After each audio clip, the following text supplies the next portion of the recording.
Здравствуйте, что вас тревожит, рассказывайте. Я разбил свой бэтмобиль. И как так получилось? Уснул за рулем. И часто такое бывает?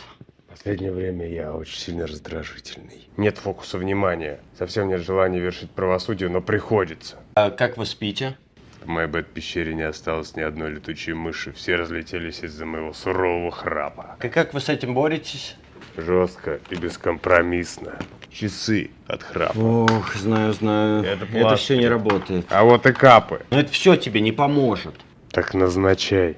Я тебе назначу гормоны щитовидной железы Т3, Т4, ТТГ, полисомнографию. И по результатам обследования мы, вероятно, назначим тебе прибор СИПАП на ночь. А попить? Попить магний 400 миллиграммов за час до сна, обязательно цитрат и мелатонин. Теперь победа над храпом восторжествует.